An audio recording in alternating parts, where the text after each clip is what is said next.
Speed might win the short race, but stewardship, it wins the marathon. The best managers are those who excel at making the people on their team feel seen and heard. Instead of asking, what do I need to finish today? Ask, how do I want to feel when this is done? This brings emotion and intention back into your work. We live in a world obsessed with productivity. Every hour must be tracked, every metric optimized, every single minute accounted for. But here's the truth: being busy and being productive, they're not the same thing. What if the real measure of success is not how fast you move, but how deeply you grow? Today, I want to introduce a new way to think about productivity, something I call cultivation, because the goal is not actually to do more. The goal is to grow more meaningfully. I once advised an attorney who was at the height of her game to make this shift, a shift away from ticking all the boxes to cultivating what actually mattered. She was a partner in her law firm. She was the go to attorney for high profile cases, and she met her billable hours targets regularly. And she was miserable, not because she was not proud of all of her accomplishments and all of her firsts, but because she had an aha moment. After volunteering to speak at a Women in Sustainability conference, a topic that she loved, she walked away feeling inspired and like she had inspired others.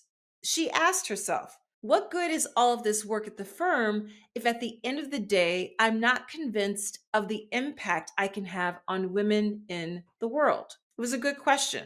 In short, she had identified the gap between being super busy and high performing versus producing meaningful impact. To do that, she had to shift her focus away from her addiction to busyness towards a cultivation mindset. Our current idea of productivity comes from the Industrial Revolution, the first Industrial Revolution, which was built around output, efficiency, speed, and only measuring what we see. But humans, we aren't machines. We need curiosity, reflection, and meaning.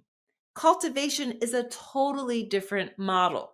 It values both measuring visible progress and also recognizing invisible growth, the kind that happens just beneath the surface.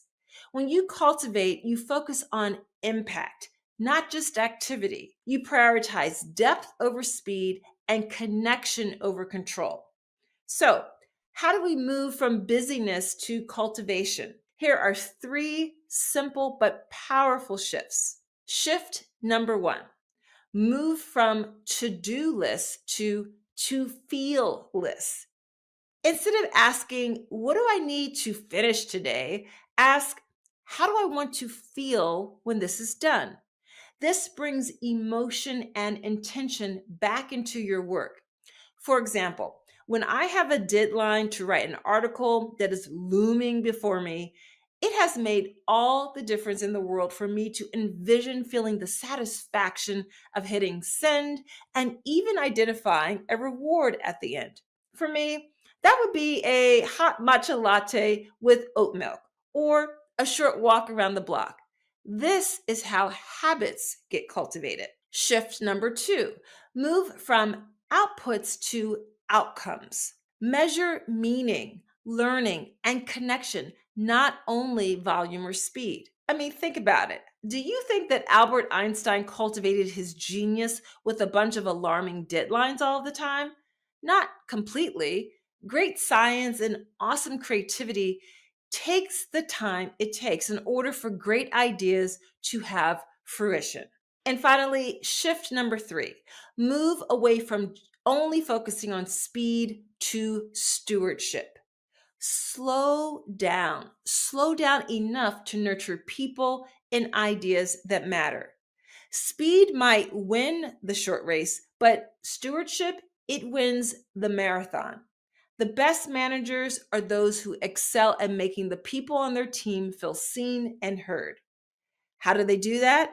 not by cramming more work into their schedules, but by taking time to be curious about who they are and how they're doing on the specific project. This could be done in a hallway moment or over a cup of coffee. Too many managers use their first 100 days intro to a new organization as a one and done instead of periodically having a listening tour. These are not small adjustments. They're cultural shifts that redefine what success looks like. And I want to leave you with one question I often ask leaders. You ready? How do you measure meaning? Because traditional metrics like profit and productivity, they only tell part of the story. What about connection and purpose and belonging? Imagine if your organization tracked meaning as a KPI. How much more connected would people feel to the significance of their work? Could you do a before and after questionnaire or survey or conversation after a retreat or a major project that just dealt with the emotional engagement of your team? When people feel connected, they create work that lasts willingly. That's cultivation. It's not about doing more, it's about doing more of what matters. So, what if you stopped trying to move faster and instead started growing more deeply? If you're ready to move beyond busyness and lead through cultivation, download your free sample chapter of Move, Think, Rest below and visit figure8thinking.com. There you'll find tools, workshops, and insights to help your team pause productively and perform sustainably.